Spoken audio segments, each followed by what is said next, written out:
Salam sejahtera dan salam pintar IPGKDRI saya ucapkan. Yang dihormati Dr. Zaharuddin bin Omar selaku pensyarah bagi subjek PASP 1042 berkenaan dengan asas pengucapan awam. Berikut merupakan ahli kumpulan kami yang terdiri daripada Saudari Umi Aisyah Amirah, Saudari Syafawani Marinah dan juga saya Asriana Nadira. Saya akan menerangkan tentang apa itu pengucapan awam. Pengucapan awam ialah satu proses komunikasi yang menghubungkan penceramah ataupun pengucap dengan hadirin dengan tujuan untuk memberitahu, mempengaruhi, memujuk ataupun memenuhi sesuatu tuntutan majlis. Pengucapan awam juga adalah perbuatan bercakap secara langsung atau bersemuka di hadapan khalayak. Selain itu, pengucapan awam juga dikenali sebagai syarahan ataupun pidato. Terdapat banyak ciri-ciri pengucapan awam. Antara ciri-ciri pengucapan awam adalah situasi. Situasi merupakan perpindahan idea antara pengucap dan pendengar. Pengucap perlulah menyampaikan mesej yang memberikan ilmu dan yang positif sahaja kepada pendengar.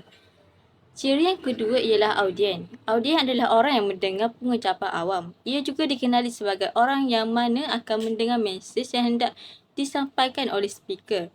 Sebagai seorang speaker juga, ia perlu dapat mempengaruhi audien supaya berpihak dan menyokong segala yang diucapkan oleh speaker. Speaker juga perlu sentiasa menghormati audien. Contohnya, apabila speaker menyampaikan ucapan berkaitan dengan sesuatu kaum, maka speaker perlulah menghormati semua kaum yang ada di Malaysia seperti kaum Cina, India dan Melayu. Speaker tidak boleh memandang rendah terhadap kaum lain.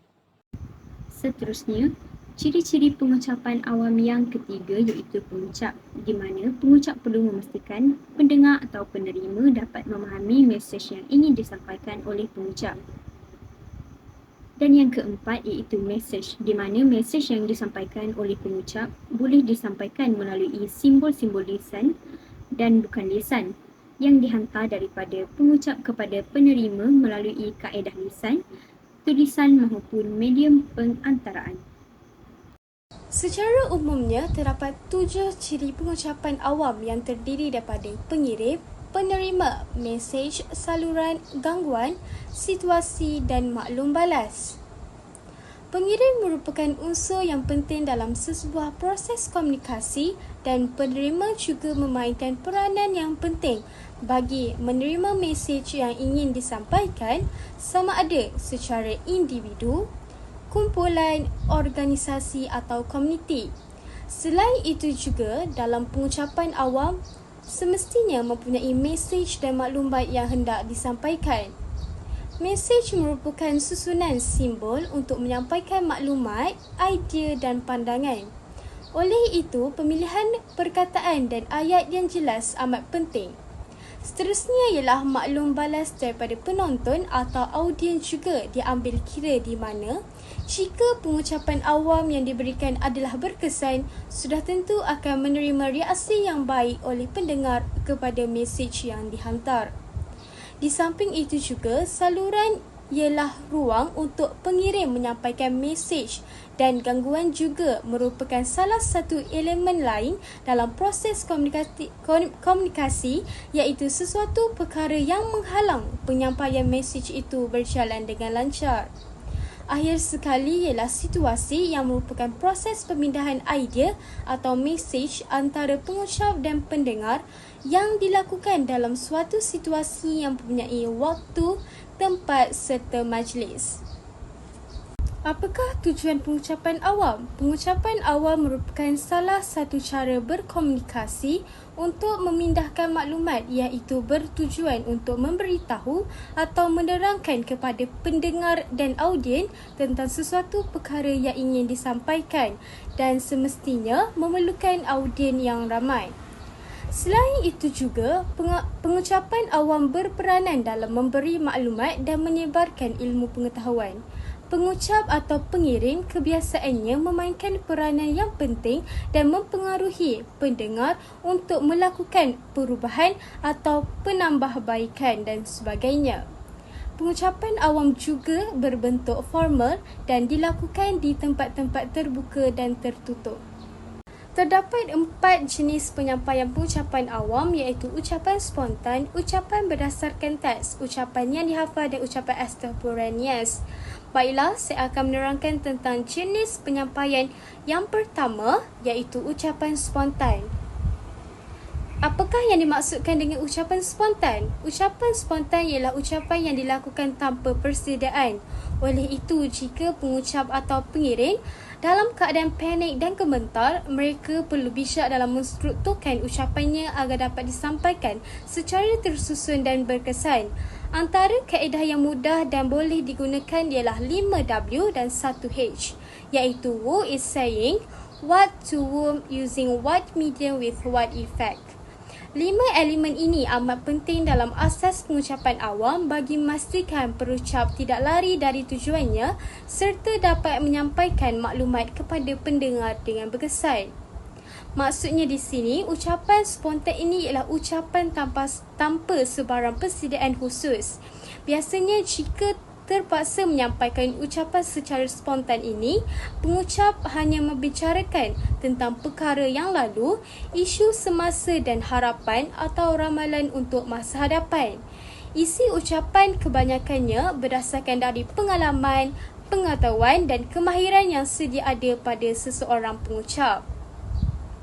Oleh itu, untuk menghasilkan pengucapan awam yang berkesan, semestinya memerlukan pengucap atau pengirim yang berpengetahuan tinggi, berkeyakinan dan sebagainya. Penyampaian kedua ialah ucapan berdasarkan teks. Ucapan ini biasanya merupakan komunikasi secara sehala sahaja, iaitu hanya pengucap sahaja yang bercakap dan tiada sesi soal jawab yang berlaku. Ucapan berdasarkan teks ini juga biasanya memerlukan teks ucapan itu disusun secara rapi supaya dapat memudahkan urusan pengucap untuk menyampaikan sesuatu perkara. Ia juga bagi memastikan sesuatu majlis itu berjalan dengan lancar. Kandungan pengucapan juga perlulah berbeza mengikut tingkat hadiri yang datang di majlis tersebut seperti usia, pangkat, pendidikan dan lain-lain. Ucapan juga diutarakan berdasarkan tema yang diadakan. Contohnya, majlis-majlis perasmian, perkahwinan dan perpisahan. Seterusnya, ucapan yang dihafal. Ucapan ini telah dilengkapkan dengan sebuah teks yang lengkap di mana perucap akan menghafal keseluruhan teks lengkap yang telah disediakan. Walau bagaimanapun, ucapan ini agak sukar bagi perucap atau individu yang mempunyai daya ingatan yang agak lemah, sebagai contoh dalam pertandingan pidato. Jenis pengucapan yang terakhir iaitu jenis ucapan extemporaneous, di mana ucapan ini memerlukan masa dan juga kesediaan yang baik oleh pengucap. Perucap juga menggunakan cara ini dengan tidak membaca atau menghafal skrip lengkap, tetapi hanya menggunakan perkataan sendiri berpandukan nota sahaja, bukanlah sebuah skrip lengkap. Selain itu, nota yang dirujuk oleh pengucap hanyalah mengandungi idea-idea utama dan juga idea penyokong yang telah dicatat.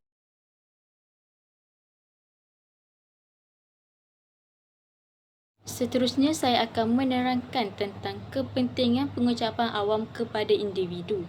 Antara kepentingan pengucapan awam kepada individu ialah dapat meningkatkan imej diri seseorang. Apabila seseorang itu sentiasa berusaha untuk melakukan pengucapan awam yang baik, maka ia dapat meningkatkan imej diri seseorang itu. Seperti yang kita ketahui, untuk bercakap dan menghadapi khalayak ramai bukanlah sesuatu yang mudah. Jadi, apabila kita berjaya mengatasinya dan dapat berucap dengan jayanya, maka ia dapat meningkatkan imej diri kita. Hal ini kerana semua orang akan memandang tinggi terhadap kita kerana kita dapat berucap dengan baik. Kita juga dapat mengatasi rasa takut untuk berucap di khalayak awam dengan sentiasa melakukan latihan. Hal ini kerana kita sudah terbiasa melakukannya. Sebagai contoh, di sekolah kita perlulah aktif dengan menyertai pelbagai pertandingan seperti pertandingan pidato dan pertandingan syarahan. Kepentingan yang kedua ialah dapat meningkatkan kemahiran komunikasi seseorang individu. Apabila seseorang individu itu ingin melakukan pengucapan awam, maka mereka perlu mempunyai perbendaharaan kata yang banyak dan ilmu pengetahuan yang tinggi supaya pengucapan awam itu berjalan dengan lancar. Seseorang itu juga perlu mempunyai pemahaman terhadap bahasa yang mereka gunakan supaya penonton dapat memahami setiap perkara yang ingin mereka sampaikan. Jadi, dengan mempraktikkan cara pertuturan kita dapat mempraktikkan kemahiran berkomunikasi kita dengan orang lain. Contohnya, apabila kita mempelajari cara pertuturan yang betul, kita juga dapat berkomunikasi dengan baik. Seterusnya ialah meningkatkan kemahiran kepimpinan dalam diri.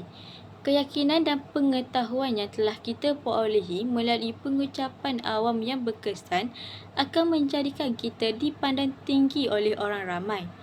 Mereka juga akan menghargai setiap apa yang telah kita katakan tentang sesuatu perkara ataupun topik tertentu seperti kebaikan amalan membaca, kepentingan hidup berjiran dan lain-lain.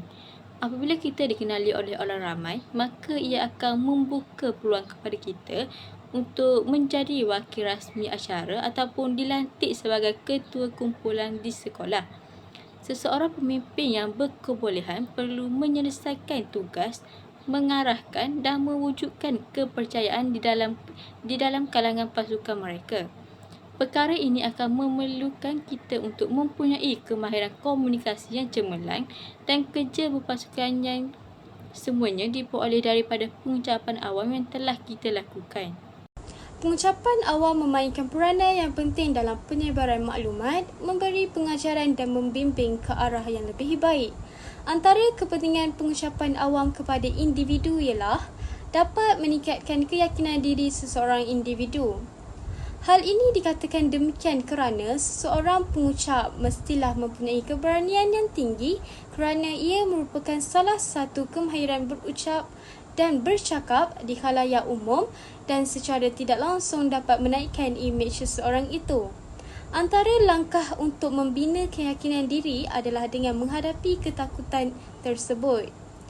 Selain itu juga, pengucapan awam dapat menambah ilmu pengetahuan dan pengalaman kerana melalui aktiviti yang disertai oleh individu seperti syarahan atau pidato, individu dapat menimba pengalaman dan lebih menghargai sesuatu perkara yang bukan mudah diperolehi tanpa usaha dan secara tidak langsung dapat menambah ilmu pengetahuan mereka. Hal ini dikatakan demikian kerana sebelum membuat pengucapan awam, individu tersebut mestilah mengumpul idea dan maklumat bagi memastikan ucapannya lebih teratur. Pengucapan awam yang berkesan juga memerlukan pengetahuan yang tinggi dalam diri. Di samping itu juga, pengucapan awam dapat membentuk personaliti berketerampilan.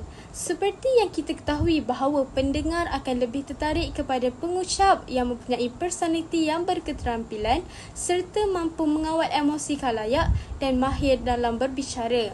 Oleh itu, jelaslah bahawa pengucapan awam penting bagi melahirkan individu yang berkemahiran interpersonal. Akhir sekali, pengucapan awam juga mampu membantu cara berfikir dan berujar secara kritis dan kreatif. Kepentingan pengucapan awam kepada individu yang seterusnya ialah dapat menambahkan ilmu pengetahuan di samping menyebarkan ilmu dalam kalangan masyarakat. Hal ini sedemikian kerana semasa proses pengucapan yang berlaku di antara pengucap dan juga penerima terdapat juga berlakunya sesi soal jawab di mana perkara ini dapat meluaskan dan mengasah pemikiran pengucap untuk menjawab persoalan yang telah dikemukakan oleh penerima atau pendengar. Tambahan pula, kepelbagaian bidang ilmu yang diterima oleh pengucap atau individu merangkumi pelbagai aspek kehidupan sebagai contoh kesihatan, perkembangan dunia dalam teknologi dan sebagainya. Selain itu, individu atau pengucap juga dapat meningkatkan penguasaan atau teknik pengucapan yang betul dan bersesuaian. Perkara ini sedemikian kerana semakin kerap pengucap berucap di khayal ramai, semakin banyak situasi yang dihadapi oleh pengucap. Oleh itu, perkara ini dapat membantu dan juga memberi kesan yang baik kepada pengucap atau individu untuk menangani ucapan dalam pelbagai situasi yang bersesuaian. Sebagai contoh, pengucap dapat menyesuaikan cara pertuturan atau komunikasi berdasarkan situasi yang dihadapi oleh pengucap. Berikut merupakan sumber rujukan yang telah kami gunakan. Itu sahaja daripada kumpulan kami. Sekian, terima kasih.